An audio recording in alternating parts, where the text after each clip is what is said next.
been full of awkward silence for the last 10 minutes. So you let us know when you're ready. We're all gonna stare at you. Yeah. See? Look at that. They're rooting for you. Are you ready? You good? Yeah, okay. All right. Welcome to Stable Tracks. This is the Call of Community. My name is Ben 10. I'm Matt Johnson. Can we take this out? I would do that. I need a SysP to help me out. There we go. There we go. Perfect. That's a little bit better. So a little bit about me. I have 13 years in healthcare information systems. I'm a VP and security officer. Developer. I build programs and stuff like that. A lot of you guys might have known me already, so I'm not going to spend too much time about me, but I want you guys to get to know Matt a little bit. Hi, I'm Matt Johnson. I'm a cybersecurity something or other with a place in Michigan. Pretty cool. I like to troubleshoot things a lot. That's pretty much where I spend most of my day. But I like to develop stuff just like Ben does. Kind of like to help out with MySec and B-Sides Detroit and stuff like that, and spend most of my days with my wife and my kid if I'm not hacking around on this stuff. So want to give a quick thanks to everyone that we ripped all these pictures in this deck off from. We tried our best to give credit to everybody, but we might have missed somebody. So why us? Why are we giving this talk? So, well, first of all, we're geeks. I mean, we're here. This would be probably the epitome of geekiness, of spending a weekend with everyone in this room. But we're also gamers, and we love this community. So we were like, let's do something and be like our gaming heroes and be kind of awesome, like we spent most of our childhood and adulthood doing. So I wanted to be Kirby when I was a little kid, which caused a lot of problems, and I got beat up a lot. But I love his ability to like take other people's powers. Like, you look at the superhero genre, and you look at the hero that can like take somebody else's powers and use it. And I love the fact that he could just gobble somebody up and take their power.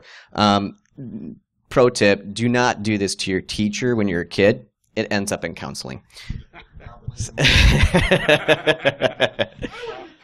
But see, and my superhero, it's pretty cool. Matt is by far the best. Matt wanted to be Chun-Li. Thanks, Ben. Thanks a lot. So we're talking about the Call of Community, and basically our hopes and dreams are that you get involved, that we get off our butts and stop being negative about this industry, but actually help out and build and do and communicate and participate and level this community up to where it should be. We need to keep on contributing and helping out each other, because if we don't, this industry is going to suffer a lot.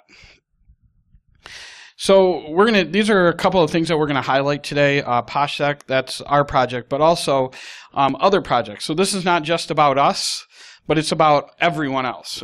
And we'll highlight Am The Cavalry and Strategic Defense Execution Standard. And what project are you doing, David? Oh, and ZipMoNam with Mr. David Schwartzberg. So what is PoshSec? PoshSec is something that I started with a buddy of mine, Will, a couple of years ago, and it basically is a framework and of PowerShell modules and some other stuff to help you do the defensive side of PowerShell when system administration and security on Windows. So currently we have two pieces of PoshSec, the PoshSec PowerShell module, which I'm the main author of, and then there is Ben over here who does the PoshSec Framework. So PoshSec got started by me and my buddy Will years ago, and we were sitting around one day at work, and we were talking, and we were like, man, there's no security modules in PowerShell currently. And we were like, wait, we got talking, and we were like, oh, we should do one. So we're working on this. We're planning things out. We pick a cool name, and we're sitting there and hanging out and chilling. And then Will's like, hey, buddy, I really got to talk to you. I'm like, all right, no problem. What's up? And he goes, all right, so this whole time we've been chatting, I've been sitting getting chemotherapy treatments. And I'm like, oh, hey, let's start a project. He's like, and I have like 2 months to live.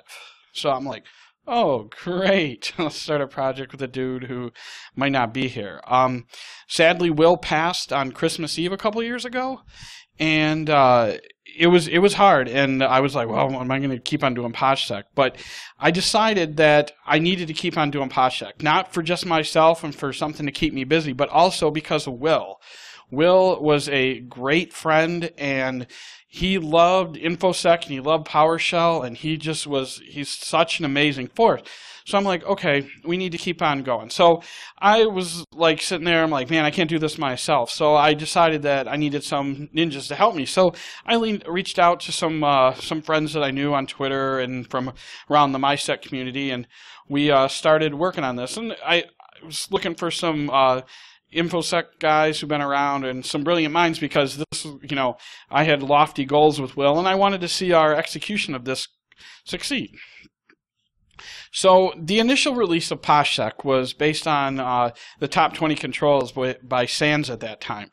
So we hammered out some of the quick wins. We worked with some people who had extensive experience with it and started nailing things down that we could actually do in PowerShell to help people like auditors, system administrators, SOC analysts, you name it, actually pull this information out so that we can make the lives a little bit better. I hated doing this all by hand or with the existing tools, so we're like, let's create something.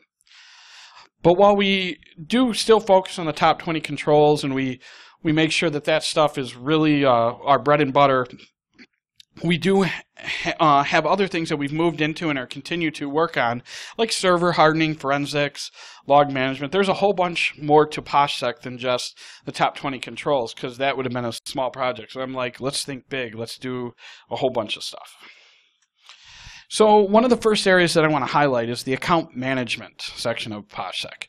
So I work with auditors a lot, and they're like, hey, we need, to make sure that we have all these user accounts, and we're actually up to date on our policies and expiration on those accounts. So we part of this is I wrote the top 20 control for number 16. I believe it's still 16 after they moved over to the new owners of it.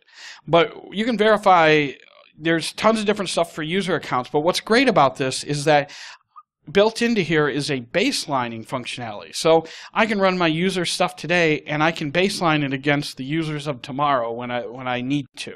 So I can get all this information and hand it to the auditors, and I'm not really having to do, let's put it into a diff program and take a look at this. We're handling all of that inside of PoshSec currently. So one of the cooler things in there. So imagine all the other possibilities that we can do with user accounts and stuff like that, and we're still growing that way. One of the other areas that we do is log management. Right now we have DNS and IAS logs. We have some parsing of that so that it's easier when you're going through incident response or stuff like that to pull out.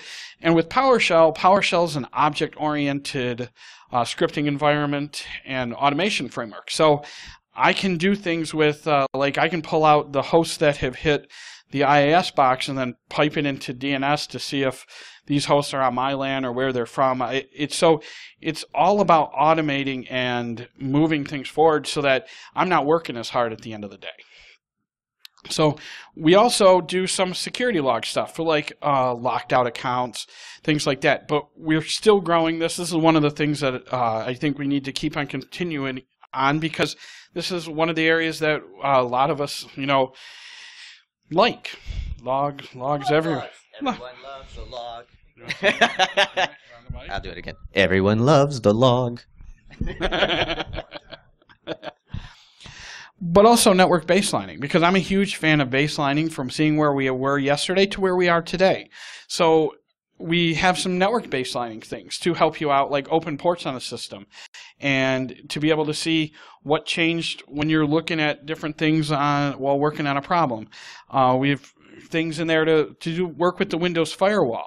This is all just stuff, just like I said, to make our lives simpler and to provide stuff back to the community, because we wanted a different way to do this.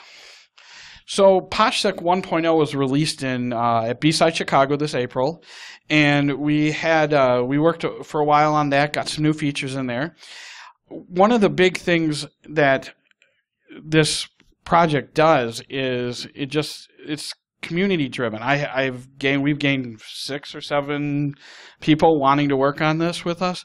We have like releases twice a year. You can download it right now. With Ben's project, which we're about to talk about, it's a lot easier to get up and running with this and start using this on your network today. So we want to keep this brief just because we don't have all that much time. So I'm going to go through some of these slides relatively quickly. Our goal is to give you a high-level overview of what these projects are, and you'll understand why we're going to do that at the end, so that we're not just pushing PoshSec. As much as we love it, that's not the basis point of this talk. All right. So with the PoshSec framework, my original desire was to create an open source SIM. Everyone was spending lots of money. Everyone was getting popped left and right, and they were having difficulties finding things. And I'm like, this is ridiculous. We've got tools and utilities on our network right now, and we're able to catch this stuff. So why can't these other organizations do this as well? And I'm like, that's because maybe they don't have the budget. They're a low to no budget. So I said, hey, I'm a developer. Let's go ahead and write something. So that was going to be my goal and dream. And then, I was like, yeah, this is going to be cool. I'm going to have my first open source project. Yay. And it didn't work out well. So then I went to B-Sides Detroit, and I saw Matt Johnson talk, and he was talking about PoshSec, and I said, this is awesome. And I said, we need to combine these two projects. This is Matt Johnson, by the way, in case you didn't remember. So I went up to him and I said, hey, will you be my number 2? And the funny thing is I actually did this at B-Side Chicago. His wife was sitting in the audience when I said this. And it was a little awkward for Matt. And he said yes.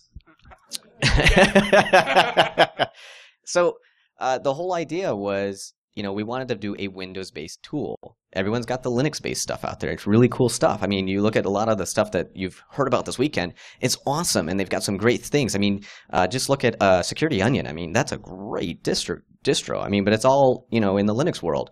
So I wanted to do something that was focusing on the Windows world, something where you didn't have to roll another VM and put something else up there, something that you could just put into your Windows environment.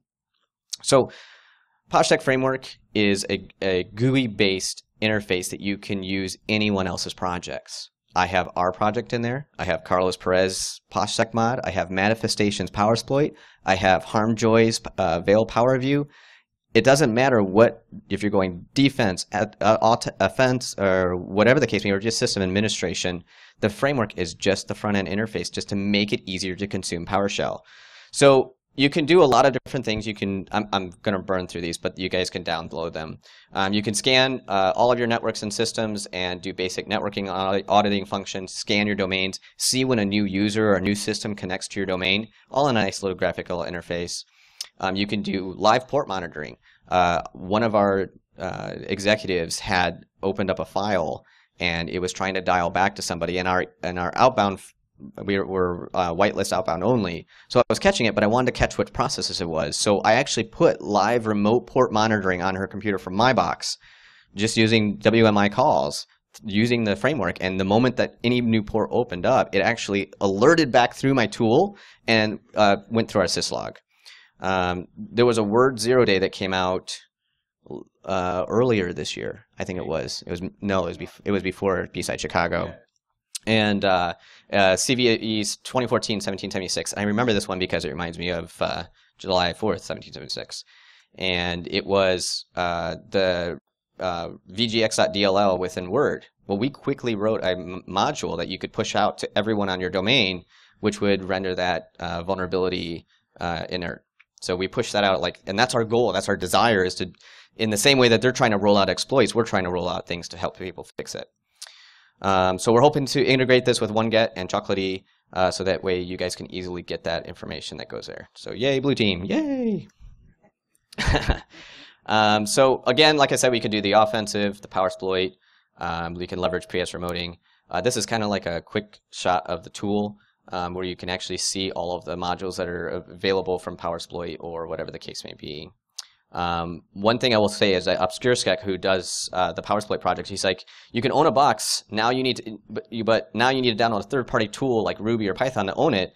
But he's like, PowerShell is already there. Why not use it? So if you're in the red team, Why are you spending all your time trying to get your PE to bypass AV? Just use power supply. It's right in memory and it bypasses it all because the heuristics don't look at it.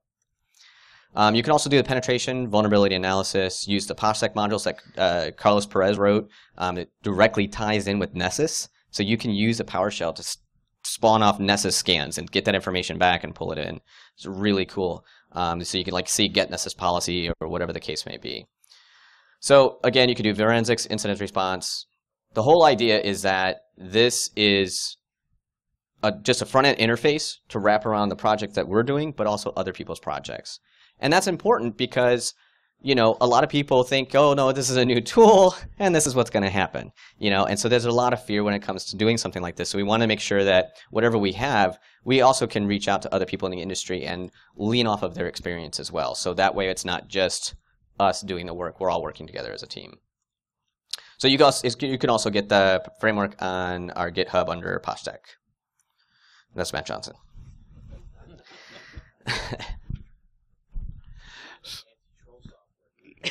No, I'm good about that. I think I look better that way. So like we said before, we're not really just up here pimping our project, which we love, and we hope you guys use it and contribute and provide feedback. But there's other projects out here. I Am The Cavalry is one of them. And it's a organization that wants to help better the industry with automotive, with medical devices, other things. And the big thing is contributing and helping out and providing feedback and expertise and whatever you feel you can provide. I know I Am The Cavalry is looking for these specific items right now.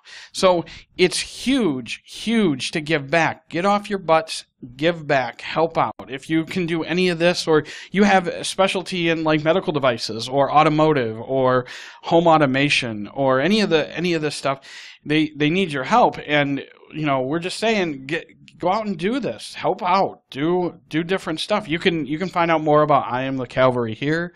There's their Twitter account, website. They were here all weekend. I hope you had a chance to stop by and talk to them because they're great. So yeah, and you can help people around the world. So yeah. And there's me. If you haven't noticed, there's me. Matt Johnson, everybody. So the last one we want to touch on real quick is the Strategic Defense Execution Standard. Now, most of you have heard of PTES, the penetration testers. So what we've done is we're trying to create a similar guideline for the defense world. And so basically we're trying to implement, identify where the attacks come and go, and look at, you know, a lot of these different organizations like organizational risk tolerance, IT basics, critical asset planning, kind of leveraging off of what the SANS was doing, but also just creating in a nice little format that people can consume and be able to implement that.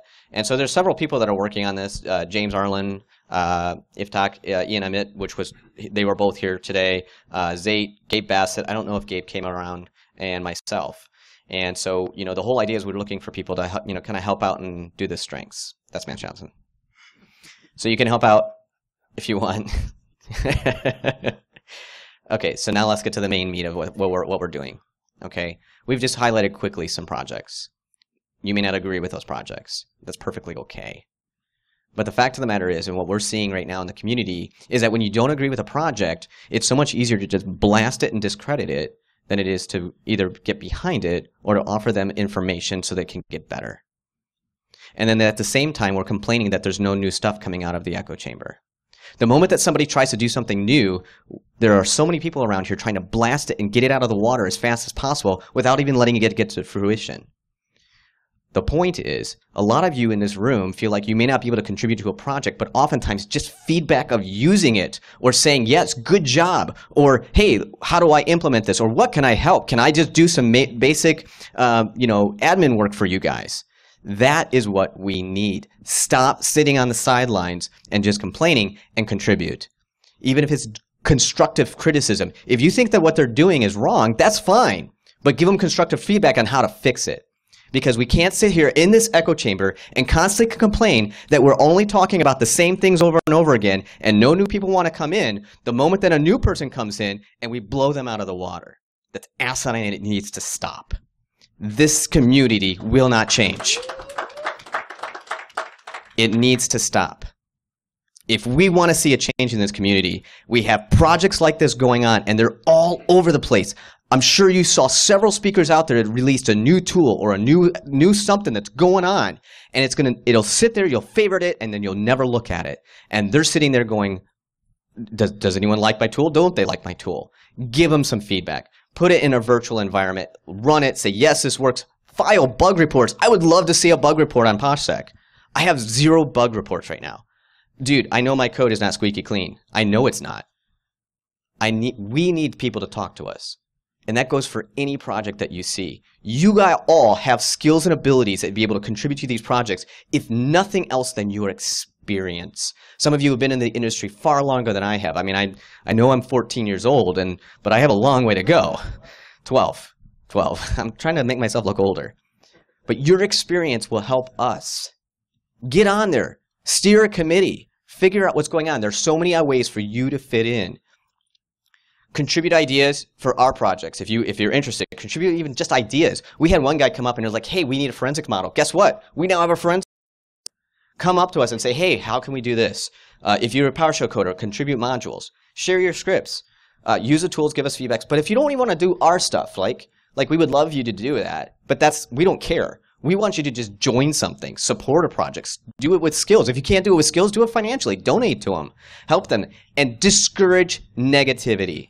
If you hear someone blasting somebody else, show them, you don't have to blast them, but show them the positives. Say at least they're trying something. They're not just sitting around complaining. They're actually trying to make this community better. And I know that might be scary, but doggone it, we need to get it done.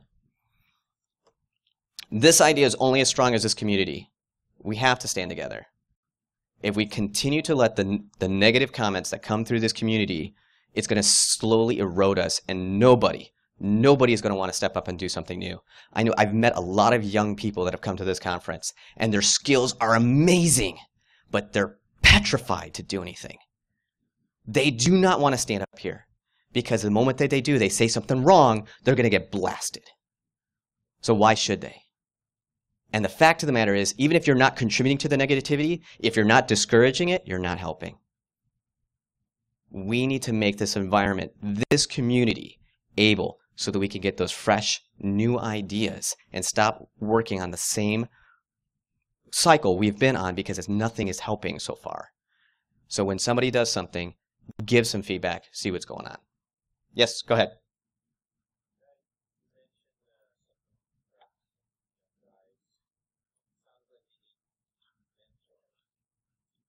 That's it, yes.